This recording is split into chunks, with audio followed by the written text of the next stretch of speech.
Welcome to Online Research Skills Part 2 by Justina Smith. We're going to do a quick recap of Part 1 information. And the first thing is the websites that we had designated as possible sources to use when doing a general web search. There is .com, .org, .net, .gov, .mil, and .edu. The ones primarily used because they are considered to be credible sources automatically are .gov, .mil, .edu. And you can also use .org. However, you must critically review any website source that you use to make sure that it is a viable source for the research at hand. We also covered Boolean symbols in Part 1, and a quick review are the plus symbol, the minus symbol, the word and, wildcards, and quotation marks. Some common wildcards can include the asterisk and question marks. Riddle me this. Here we have our farmer who is still stuck in his dilemma because he needs to get his dog, his cat, and his mouse safely across from Riverbank 1 to Riverbank 2. In his boat, he must be a passenger at all times. The dog and the cat can never be left on either side of the river alone because the dog will chase the cat. And the cat and the mouse can never be left on either side of the riverbank alone either, because the cat will chase the mouse. So the dilemma at hand is how to get them all safely across from one side to the other. To solve this riddle, we discussed the use of heuristics, or a common sense set of rules used to increase the possibility of solving an issue or a problem. And how do we get that first step rolling? We have to know what is known. In the dilemma, the cat and dog and the cat and mouse must never be on either side together. The farmer must always be a passenger in the boat. And every one of them must be transported safely from side 1 to side 2. Solving the riverbank riddle can be used using this following table. As you can see, we have a start point, Riverbank 1, raft passengers, and Riverbank 2. And at the bottom, we have everything that is known. We're not going to go into this any further right now. So let's move on to solving the riddle of online research. We discussed an equation, use of credible sources plus the use of targeted searches to return valid and reliable results. And much like solving the riddle of the riverbank, the first step is what is known.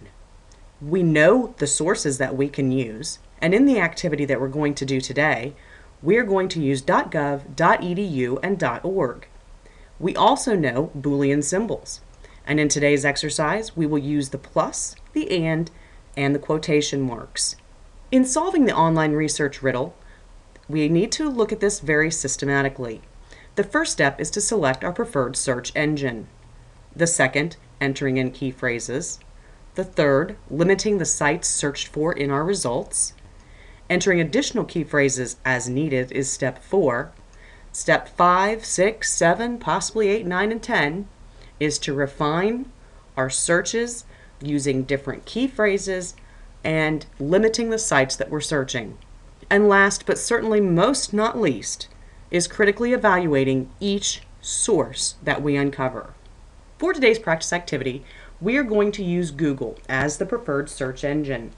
There are several other search engines that you can utilize, such as Lycos, DuckDuckGo, Cool, Bing, MSN, Yahoo, Dogpile, and AltaVista. It is your preference which one you choose. The key phrase for today's exercise is the Pledge of Allegiance. This is a continuation of the exercise that we started in Part 1.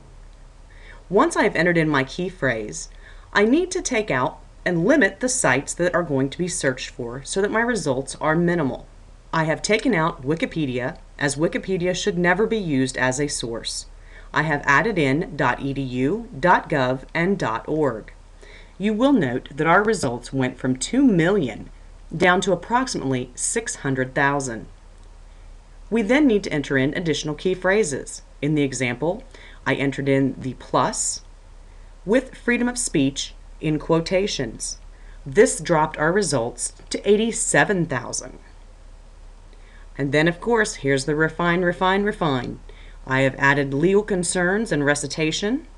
And then what I noticed when I reviewed my search results was that I had a lot of .org. I'm limiting out all the .org by placing a minus sign right in front of .org, and then additionally enclosing .edu in quotations to make sure that it is in my search results. Of the search results returned, once I've done all of this, I am down to 274 results, which is a manageable start to any research. The last step is critically evaluating each source. What I have done is selected the number one result out of my search. What is the purpose of the document? Is the author reputable? These are starting questions that you need to ask yourself when critically evaluating the source. Is the material timely? Who supports the information?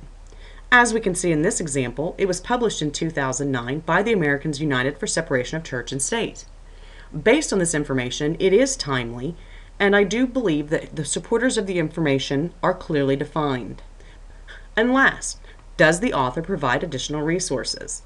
In this material that we are reviewing, the author clearly supplies additional resource information for review. What is next? Use this simple set of rules presented for all general web searches. You will save time in locating the most relevant material, and you will save a ton of energy in reading numerous unrelated results. Happy searching, my friends! Come on back next week to see how I solve my dilemma with getting my animals across the river. Thanks for watching.